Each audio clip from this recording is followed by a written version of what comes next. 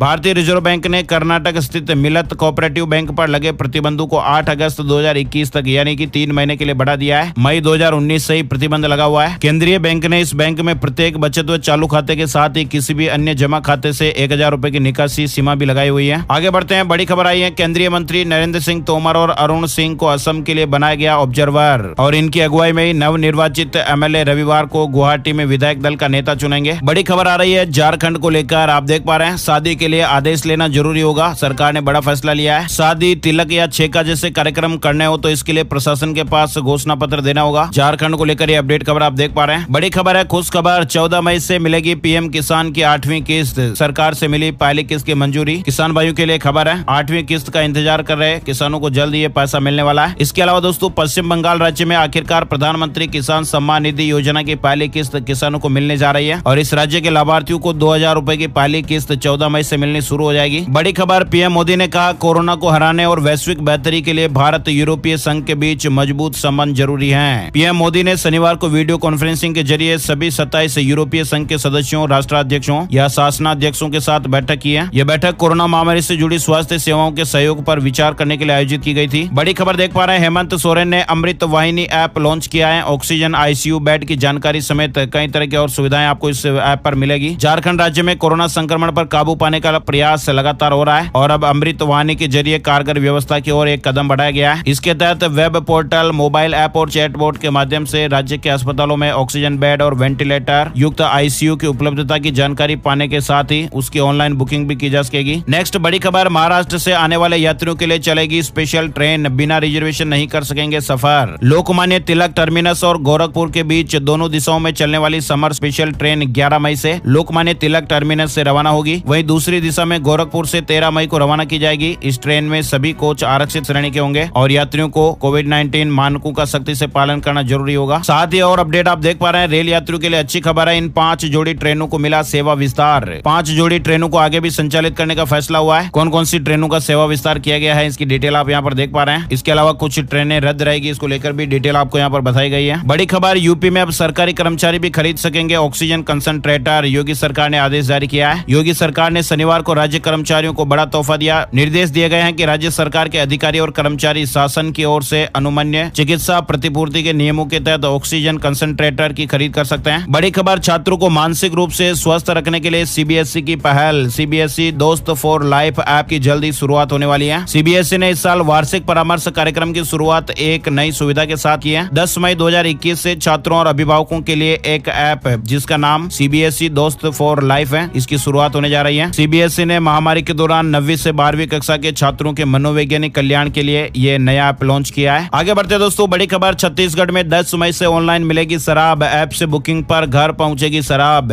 यानी छत्तीसगढ़ में अब शराब की ऑनलाइन बुकिंग की जा सकेगी। बाकायदा इसकी होम डिलीवरी होगी। शनिवार देर रात सरकार ने इसके लिए आदेश जारी कर दिया है। सोमवार से व्यवस्था शुरू हो जाएगी। प्रदेश के आबकारी मंत्री कवासी लखमा ने बताया कि प्रदेश में सैनिटाइजर पीने और जहरीली शराब पीने की वजह से कुछ लोगों की जान चली जाने वाली घटनाएं सामने आई है और इसे देखते हुए यह फैसला लिया गया है। शराब ऑनलाइन बुकिंग के जरिए ही मिलेगी। फिलहाल दुकानें नहीं खोली जाएगी। आगे बढ़ते हैं, बड़ी खबर देख पा रहे हैं, सीए एग्जाम को लेकर अपडेट आया है। सीए नवंबर परीक्षा में शामिल होने वाले छात्रों के लिए शुरू होगी लाइव कोचिंग। आईसीएआई ने बड़ी घोषणा की है। आईसीएआई ने सीए इंटरमीडिएट नवंबर और फाइनल ईयर के स्टूडेंट के लिए लाइव कोचिंग देने की सुविधा देने का ऐलान किया है। साथ ही अगली बड़ी खबर कर्मचारियों को लेकर आई है। आईसीआईसीआई लोम्बार्ड की बड़ी घोषणा हुई है। कोरोना होने पर अपने एम्प्लॉय को 2 महीने की सैलरी एडवांस में दी जाएगी। प्राइवेट सेक्टर की non life insurance company ICICI Lombard ने वायरस महामारी के बीच अपने कर्मचारियों के लिए बड़ा ऐलान किया है। कंपनी ने कहा कि वह अपने कोविड प्रभावित कर्मचारियों को 2 महीने की सैलरी एडवांस में देगी। कोरोना से ठीक होने के बाद वे 6 से 12 इंस्टॉलमेंट में इसे कंपनी को वापस कर सकते हैं। इसके अलावा पीड़ित कर्मचारियों को होम क्वारंटाइन के मामलों में 10,000 रुपए तक मेडिकल इंफ्रास्पोर्ट के रूप में भी मिलेंगे। वही दोस्तों अगली बड़ी खबर है, बिहार एजुकेशन बोर्ड को लेकर दूरदर्शन पर कक्षा 9 से 12वीं तक की कक्षाएं चलेंगी। शेड्यूल आप यहाँ पर देख सकते हैं। डीडी बिहार पर 10 मई से कक्षाएं शुरू होगी। बिहार एजुकेशन डिपार्टमेंट की ओर से भी ये ट्वीट किया गया है। डिटेल और जानकारी आप यहाँ पर देख सकते हैं। आगे बढ़ते हैं दोस्तों, अगली बड़ी खबर, corona virus in India update, नए मामलों की जानकारी आप यहाँ पर देख सकते हैं। हमारे देश में पहली बार बीते 24 घंटे में 4187 लोगों ने जान गंवा दी है। लगातार तीसरे दिन 4 लाख से ज्यादा मामले देखने को मिले हैं। बीते 24 घंटे में 4,01,078 नए मामले सामने आए हैं। 4187 लोगों की जान चली गई है। स्वास्थ्य मंत्रालय की ओर से शनिवार को जारी आंकड़ों के मुताबिक देश में बीते 24 घंटों में 4,01,078 नए मामले सामने आए। 4187 लोगों ने जान गंवाई। बहुत ही दर्दनाक एक खबर है। वही दोस्तों अब बड़ा अपडेट आप देख पा रहे हैं, दिल्ली में बीते 24 घंटे में 17,364 नए मामले सामने आए। 332 लोगों की जान गई है। इसी तरह से अपडेट है महाराष्ट्र को लेकर भी 53,605 नए मामले सामने आए। 864 लोगों की जान गई है। इसके अलावा ये फंगल इन्फेक्शन का लफड़ा और अलग ही चल रहा है। इसकी वजह से भी 8 लोगों की जान चली गई। साथ ही राजस्थान में बीते 24 घंटे में 17,987 नए मामले सामने आए हैं। 160 लोगों की जान गई है। बड़ी खबर आई है, पंजाब स्टेट कोऑपरेटिव बैंक में ग्रेजुएट युवाओं के लिए बम्पर भर्तियां निकली है। सरकारी नौकरी को लेकर अपडेट है। बैंक ने क्लर्क, सीनियर मैनेजर और स्टेनोटाइपिस्ट समेत विभिन्न पदों पर भर्तियां निकाली है। बड़ी खबर है, संक्रमण का खतरा बढ़ने के बाद इंदौर में और ज्यादा सख्त हो गए नियम। अब फैक्ट्री वर्कर्स निर्धारित टाइम पर ही आ जा सकेंगे। इंदौर के जिलाधिकारी ने कहा कि फैक्ट्री के नाम पर कोरोना पाबंदी लागू होने के बावजूद भी दिन भर चहल पहल रहती थी। इसी वजह से अब एक टाइम निर्धारित किया गया है। फैक्ट्री और कारखानों में काम करने वालों को अलग अलग टाइम पर बुलाया जाएगा और निर्धारित समय पर ही वर्कर्स घर जा सकेंगे। बड़ी खबर आ रही है, बिहार में कोरोना वैक्सीन के लिए इंतजार कर रहे दोस्तों के लिए अच्छी खबर है। राज्य सरकार ने ऐलान किया है कि 9 मई यानी आज से ही बिहार में 18 साल से 44 साल की उम्र के लोगों के लिए टीकाकरण शुरू कर दिया जाएगा। बिहार में अब स्कूलों और डिग्री कॉलेजों में टीकाकरण अभियान चलेगा। सीएम ने वर्चुअल बैठक में अधिकारियों को इस तरह के निर्देश दिए हैं। आगे बढ़ते हैं, अगली बड़ी खबर, नौकरी करने वालों को अब फ्री मिलेगी 7 लाख रुपए की ये सुविधा, जारी हुई अधिसूचना। श्रम एवं रोजगार मंत्रालय ने EDLI योजना के तहत अधिकतम बीमा राशि बढ़ाकर 7 लाख रुपए करने के फैसले को लागू करने के लिए अधिसूचना जारी कर दी है और अधिसूचना की तारीख से ये बढ़ी हुई लिमिट लागू हो गई है। Employ deposit linked insurance scheme 1976 के तहत दी जाने वाली बीमा राशि की सीमा अब 6 लाख से बढ़ाकर 7 लाख रुपए कर दी गई है। कर्मचारी भविष्य निधि संगठन अपने सब्सक्राइबर्स या मेंबर एम्प्लॉयज को जीवन बीमा की सुविधा भी देता है और EPFO के सभी subscriber employees deposit linked insurance scheme 1976 के तहत कवर होते हैं और ऐसे में अब इंश्योरेंस कवर की जो धनराशि है वो मैक्सिमम 7 लाख रुपए हो गई है, पहले ये 6 लाख रुपए थी। आइए दोस्तों अब बात करते हैं वेदर न्यूज टुडे यानी आज का मौसम कैसा रहेगा। संपूर्ण भारत का 9 मई 2021 का आज का मौसम पूर्वानुमान आप देख सकते हैं। मौसम की जानकारी का ताजा अपडेट। अगले 24 घंटों के दौरान पंजाब और राजस्थान में 1-2 स्थानों पर धूल भरी आंधी के साथ छिटपुट बारिश हो सकती है। झारखंड, छत्तीसगढ़, तमिलनाडु, तटीय कर्नाटक, दक्षिण आंतरिक कर्नाटक और लक्षद्वीप के कुछ इलाकों तथा उड़ीसा में हल्की से मध्यम बारिश देखने को मिल सकती है। पश्चिमी हिमालय, बिहार के कुछ इलाके, पूर्वी मध्य प्रदेश, तेलंगाना के कुछ इलाके, आंतरिक कर्नाटक और मध्य महाराष्ट्र में हल्की बारिश के साथ ही 1-2 स्थानों पर मध्यम बारिश हो सकती है। उप हिमालय, पश्चिम बंगाल, सिक्किम, असम, मेघालय, अरुणाचल प्रदेश, अंडमान निकोबार द्वीप समूह और केरल में हल्की से मध्यम बारिश के साथ ही 1-2 स्थानों पर भारी बरसात हो सकती है। झारखंड, छत्तीसगढ़, तमिलनाडु, तटीय कर्नाटक, दक्षिण आंतरिक कर्नाटक और लक्षद्वीप के कुछ इलाकों में तथा उड़ीसा में हल्की मध्यम बारिश देखने को मिल सकती है। तो दोस्तों आज के वीडियो में फिलहाल बस इतनी ही खबरें हैं। उम्मीद आपको ये वीडियो अच्छा लगा होगा। लाइक और शेयर करना बिल्कुल भी मत भूलिएगा और हाँ दोस्तों, लाल वाला सब्सक्राइब का बटन और घंटी का आइकन जरूर दबा देना ताकि आपको नोटिफिकेशन समय पर मिलता रहे। वीडियो पूरा देखने के लिए दिल से बहुत बहुत धन्यवाद, शुक्रिया। जय हिंद, जय भारत, वंदे मातरम।